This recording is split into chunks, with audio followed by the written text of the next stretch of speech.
অনুপ্রবেশকারী ধরতে কলকাতা থেকে জেলা অভিযানে এনফোর্সমেন্ট ডিরেক্টরেট। কলকাতা থেকে নদিয়ার গেদে সীমান্ত পর্যন্ত 8টি জায়গায় তল্লাশি। বিরাটি, বেগবাগান থেকে গেদে দিকে দিকে অভিযানে ইডি। ফরেনার্স অ্যাক্টে মামলা রুজু হয়েছে। বাংলাদেশি অনুপ্রবেশকারী জাল পাসপোর্ট এবং হাওয়ালা লিঙ্ককে সামনে রেখে আজকে সকাল থেকেই ইডির ম্যারাথন তল্লাশি অভিযান আমরা দেখলাম। বিরাটিতে এক ব্যক্তির বাড়িতে, অভিযুক্তর বাড়িতে ইডি আধিকারিকরা তল্লাশি অভিযান চালাচ্ছেন। নাম আজাদ মল্লিক। এবার আমরা পৌঁছে গেছি বেগবাগান এলাকায়। বেগবাগান রো যে বাড়ির সামনে আমরা দেখতে পাচ্ছি কেন্দ্রীয় বাহিনীর জওয়ানরা, তারা কিন্তু গেটের সামনে দাঁড়িয়ে রয়েছেন। এই বাড়ির 5 তলায় এই মুহূর্তে কিন্তু ইডি আধিকারিকরা তল্লাশি অভিযান চালাচ্ছেন। আমরা দেখতে পাচ্ছি ওপরের তলায়ও কিন্তু কেন্দ্রীয় বাহিনীর জওয়ানরা রয়েছেন, তারাও কিন্তু বাইরে থেকে কাউকে ওপরের দিকে যেতে দিচ্ছেন না। এবং যেটা ইডি সূত্রের খবর, এখানে একজন ব্যক্তি থাকে, তার নাম সাব্বির, ভিসা এজেন্ট, মূলত ভিসা এজেন্ট। বাংলাদেশ এবং বিভিন্ন দেশ থেকে যারা আসা যাওয়া করে তাদের জন্য ভিসার কাজ করে, ভিসা এজেন্ট হিসেবে কাজ করে।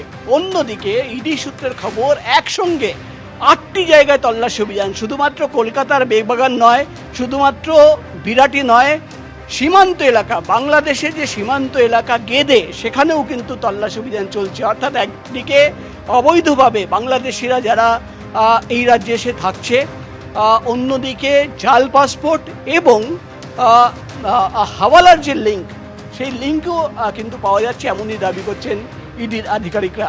ক্যামেরায় দীপ্তর সঙ্গে প্রকাশ সিনহা, এবিপি আনন্দ, কলকাতা। চারিদিকে শুধু হাহাকার কান্না। ঘর বাড়ি ভাঙচুর করে পুড়িয়ে ছারখাড় করে দেওয়া হয়েছে। একের পর এক দোকান ভাঙচুর করা হয়েছে। প্রাণ বাঁচাতে ঘর ছাড়া অসংখ্য মানুষ। ভাগ্যের নির্মম পরিহাস। প্রাণ বাঁচাতে ঘর ছাড়া হয়েছে অনেকে, হলো না হালকাতা। হাহুতাশ করছেন শামশেরগঞ্জের এক ব্যবসায়ী। আজ পয়লা বৈশাখ। পয়লা বৈশাখ দোকানদারদের কাছে খুব বড় ব্যাপার। ঠিক ততটাই বড় ব্যাপার ছিল এই বেদবনা গ্রামের রবি মণ্ডলের জন্য। অন্যান্যবার পয়লা বৈশাখে দোকানে পুজো করতেন। হ্যাঁ, গণেশ পুজো করতাম, লাড্ডু দিতাম।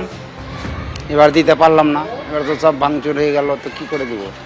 পুজো করতে পারলাম না, দিতেও পারলাম না, বাড়ি ছাড়া তো হয়েছি, দোকান লুটপাট হয়ে গেছে। আপনার দোকানের যে অনেক ক্রেতা, যারা খদ্দের, তারাও তো এখানে ত্রাণ শিবিরে বসে। তারাও আছে এখানে, তারাও আছে। আমার যে খরিদ্দারগুলো ছিল গ্রামবাসী, সবাই আছে এখানে। অন্যবার তাদের আপনি লাড্ডু খাওয়াতেন? হ্যাঁ, অন্যবার লাড্ডু খাওয়াতাম, এবার হলো না। দোকান খুলবেন আবার? দোকান এখন সমস্যা না মিটলে কি করে দোকান খুলবে? এদিকে দোকানদার তো সব বাজারেও বেচা কিনা হয় না, তো কোথায় থেকে কিনবো আর বেচবো? দোকানের কি অবস্থা? দোকানে তো সব লুটপাট করে নিয়েছে, আমি তো জানলে পালিয়ে এসেছি। দোকান থেকে বাড়ি যেতে পেরেছিলেন না দোকান থেকেই একেবারে চলে? দোকান থেকেই চলে আসছে। বাড়ির লোকেদের কি খবর? বাড়ির লোকেরাও সব চলে এসছে, একসাথে এসছে।